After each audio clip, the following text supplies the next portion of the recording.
कल्पना कीजिए कि कोई देश सचमुच गायब हो रहा हो। यह कोई विज्ञान कथा नहीं है, बल्कि प्रशांत महासागर में स्थित एक छोटे से पोलिनेशियाई द्वीप देश तुवालू की भयावह सच्चाई है। तुवालू इस बात की मिसाल बनने जा रहा है कि दुनिया उन नागरिकों के साथ कैसा व्यवहार करती है जिन्हें किसी सैन्य अधिग्रहण से नहीं, बल्कि जलवायु परिवर्तन के कारण विस्थापित होना पड़ता है।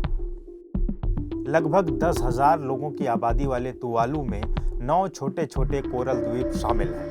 यह दुनिया के सबसे छोटे देशों में से एक है, लेकिन अब यह एक गंभीर अस्तित्व संकट का सामना कर रहा है। समुद्र का बढ़ता जलस्तर इसकी भूमि को निगल रहा है, जिससे यह जलवायु परिवर्तन के कारण न रह सकने वाला एक देश बनता जा रहा है। इसका प्रभाव पहले से ही नजर आने लगा है। समुद्री पानी बहुमूल्य पेयजल कुओं में घुसपैठ कर रहा है।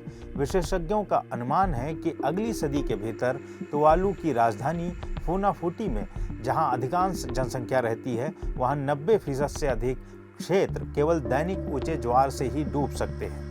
इस अभूतपूर्व संकट का जवाब देने के लिए ऑस्ट्रेलिया ने पहली बार क्लाइमेट वीजा नामक एक नीति शुरू की है।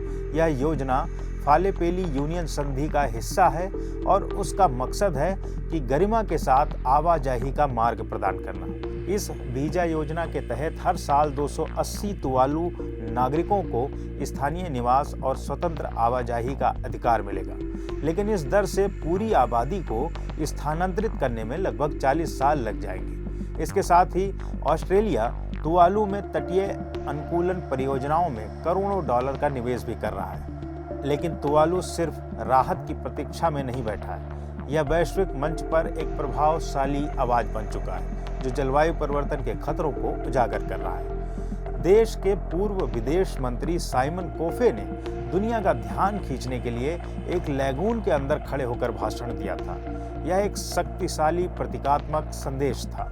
इसके अलावा तुवालू ने वैश्विक जीवाश्म ईंधन अप्रसार संधि यानी global fossil fuel non proliferation treaty की भी मांग की है। यह एक ऐसी संधि होगी जो दुनिया भर में जीवाश्म ईंधन के उपयोग और विस्तार को रोकने का प्रयास करेगी।